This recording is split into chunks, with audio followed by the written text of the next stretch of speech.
Jesus, meek and humble of heart, hear me.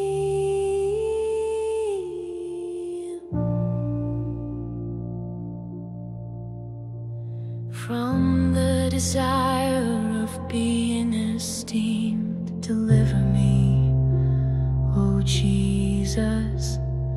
From the desire of being loved, deliver me, O Jesus. From the desire of being extolled, deliver me, O Jesus. From the desire of being honored, deliver me, O Jesus.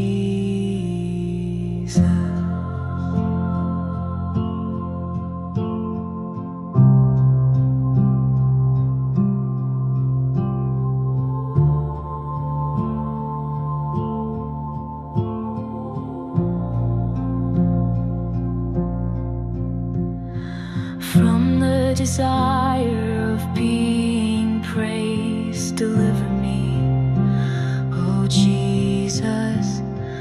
From the desire of being preferred to others, deliver me, O Jesus.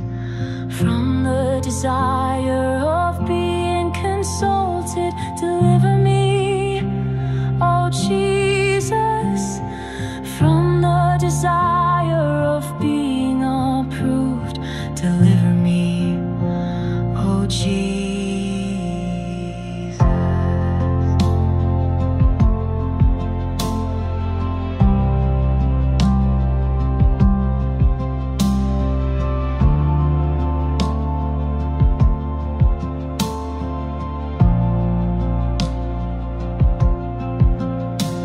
From the fear of being humiliated, deliver me, O Jesus. From the fear of being despised, deliver me, O Jesus. From the fear of suffering rebuke, deliver me, O Jesus. From the fear of being calumniated, deliver me, O Jesus. From the fear of being forgotten, deliver me, O Jesus. From the fear of being ridiculed, deliver me, O Jesus. From the fear of being wrong, from the fear of being suspected, that others may be loved more than I. Jesus, grant me the grace to desire it, that others may be esteemed more than I. Grant me the grace to desire it, that in the opinion of the world, others may increase and I may decrease. Jesus, grant me the grace to desire it, that others may be chosen and I set aside. Hi, Maricar. It took me a while before I could compose something to tell you, because like everyone else, we did not expect this. You left so quietly, and while we knew you had health issues, we were very hopeful that medical management would sustain you and give you better health so much longer. I'm consoled though by the thought that you had continually and persistently, your health and other responsibilities allowing, you had served the Lord well enough to inspire us. We will miss you during our LBS sessions. You and consistent with your being a teacher. Oftentimes you came prepared, having read earlier, beforehand, the readings to be discussed during our LBS meetings, and even the meaning and the inspiration that you got from them. We will also miss your silly antics, your joy and appreciation of simple things that remind you of God's love, reminding us also in that way what God's love can give us.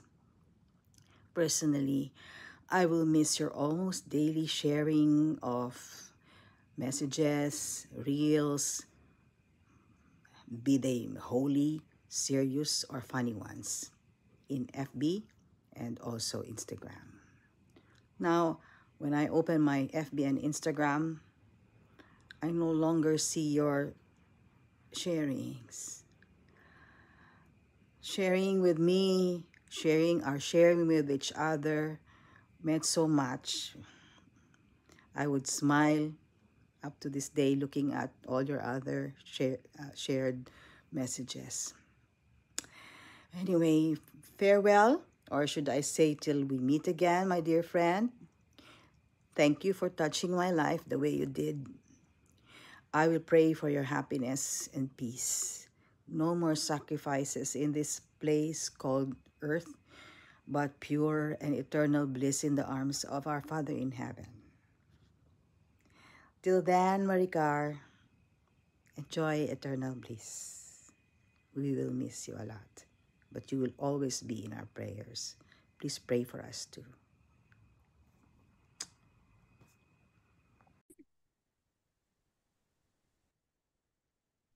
Ate Maricar, it still feels unreal saying your name this way, knowing that you're no longer here with us.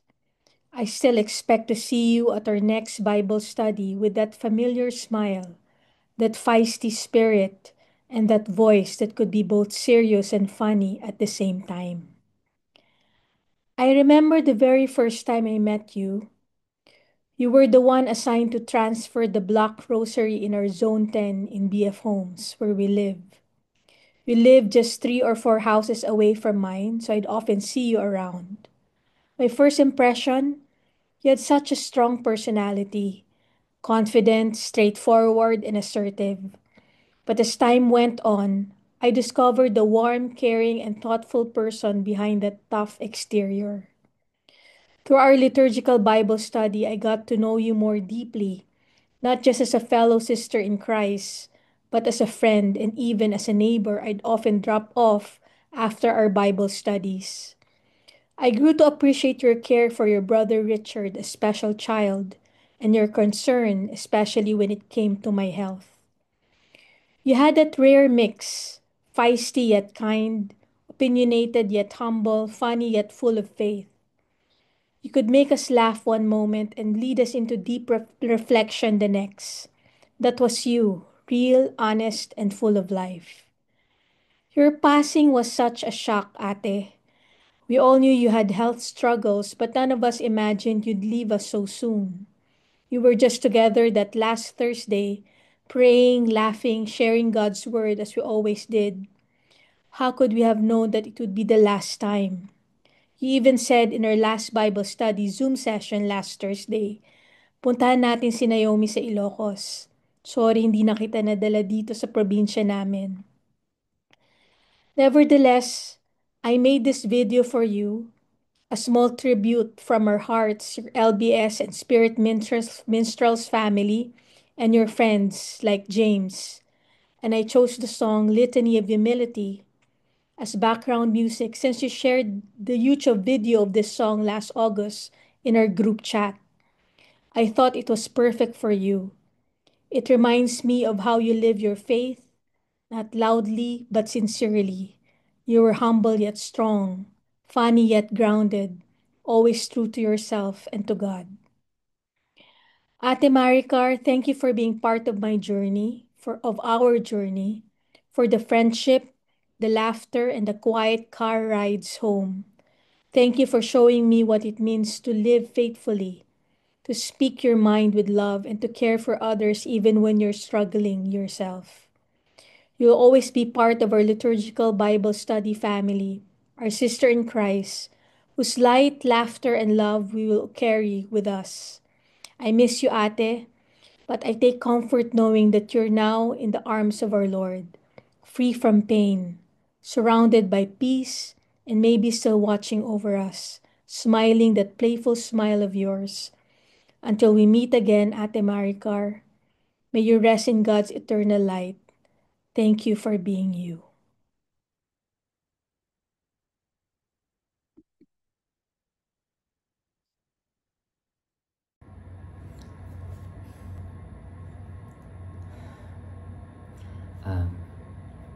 Pagbati po sa lahat ng mga nagmamahal kay Carrie, Teacher Carrie, Maricar, o yung tawag ko lagi sa kanya, Caridad. Ako po si James Abaw, kaibigan, colleague, dating head po ng dati po niyang pinapasukan sa Pau UP Child Study Center. Nagkakilala po kami ni Carrie around 2016 bilang teacher, co-teacher ko siya. And medyo malayo yung edad namin, pero naging magkaibigan kami, naging mabuting magkaibigan kami. Dahil siguro sa connection, nag-click kami sa mga bagay-bagay, no? Sa maraming bagay. Actually, anything under the sun. Arts, culture, travel, nature, pagkain. Yan. Madalas namin na pinag-uusapan. Especially politics. Wala kang maitatago din kay Carrie, eh, no? So kapag nag-post ako ng something about this, laging meron siyang sasabihin.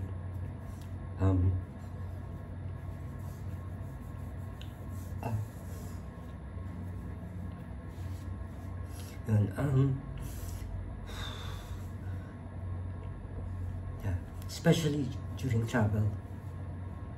Lalo ngayon, yan, stuck here sa El Nido, but hindi ako makakapag-ligon sa kanya, but still, alam ko na binabantayan niya ako. Alam mo, every travel ko kung nasan man ako, para lagi ko siyang kasama. And this time lang, siguro miss ko na, or na-miss ko na wala nang Carrie na lungkulit sa akin. Or, alam mo yun, mahilig kasi siya sa gano'n na parang, kumusta ka na, kumain ka na, or kumusta yung weather dyan. Usually ganun kasi siya. Sobrang very natural na sa kanya yung ganun na kahit hindi siya kasama sa trip mo, sa travel mo, mamumusta siya. Or kahit wala nga travel, everyday, parang mamimiss mo lang yung every time sa IG, ang una mong makikita yung message niya about this certain meme, about sa politics, about sa culture, sa society, mga ganung bagay ba na sobrang ang gaan ng pakiramdam mo na every day yun lang yung mababasa mo. So, dito 2023, mas lalo kami naging close. Nagkasakit ako noon. Tapos meron ako maraming mga pinagdadaanan din at that time. And then siya din. So nag-open up siya. Nag-open up din ako about sa mga nararamdaman ko. And that time parang sinasabi ko sa kanya na parang wala tayong magagawa kung ganun talaga yung condition natin. Parang kailangan na natin tanggapin na anytime pwedeng may mangyari sa atin. Pero yung anytime pala na yun, sobrang ang bilis. Kahit na noong 2023 na sinabi niya sa akin, 2024, parang hindi ko pa rin siya kayang ma-accept hanggang ngayon na yun, wala na. Hindi mo na talaga siya makikita. Hindi mo na siya makakalokohan. Hindi mo na malalaman yung mga insights mo, unsolicited advice sa mga bagay-bagay. So, yun. But parang katulad din yun na tinatanggap niya lang lahat ng to. Naalay niya kung ano man yung kaloob ni God sa atin. Kung ano yung meron lang hanggang saan lang. Kaya parang parang everyday siguro mga nakaraan na parang hindi ko feel o nararamdaman na may something na nangyayari sa kanya, pero alam ko na trying to be positive pa rin siya with the memes na binibigay niya that time ng last week na about positivity, about these things and that. Kaya lang naging busy din ako dahil masakit nga rin ako, pero alam ko na meron talaga sa mga pinagdadaanan na hindi rin niya kayang sabihin din sa atin. But anyway, Teacher Kari has been a good friend, kaibigan, sobrang malapit na kaibigan sa amin, sa lahat. At sana yung last na birthday niya, kahit sobrang simple lang yung na-prepare namin yung time na yun, napasaya namin siya. Kasi ganun din siya sa amin kapag mag-birthday kami. Lagi siyang merong little something, little message na piniprepare sa amin. Mga note cards, mga maliliit na bagay-bagay para lang ma-feel namin na may rami nagmamahal. And I know na ayan, marami nagmamahal din sa kanya. Ayan, nawawala na ng kuryente po dito. Teacher Kari, sana hindi ikaw yan. Okay, yeah. Again po, Teacher Kari, thank you sa lahat, and I hope that naibigay mo na sa kanya at naipagkatiwala mo na sa kanya. Sapat na po yun. And malaya ka na, Teacher Kari. Mahal ka namin.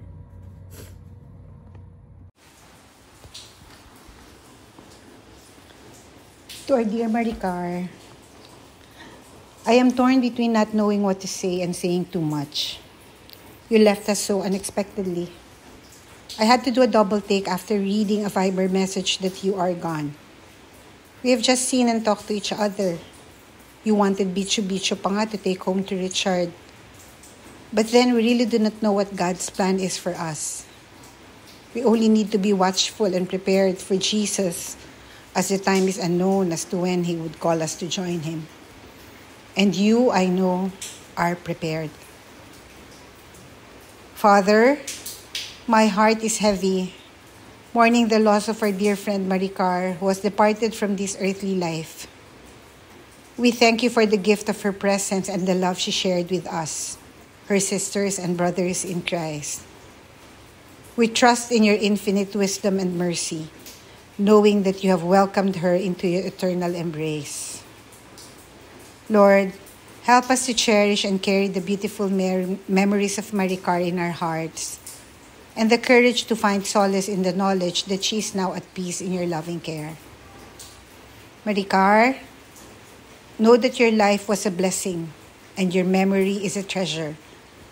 We will always remember you smiling that wide-toothed smile of yours. We know that heaven will welcome you with even bigger and brighter smiles. Please give our loved ones who have gone ahead a big hug from us. Pray for us as we pray for you. Go with God, Maricar. We love you.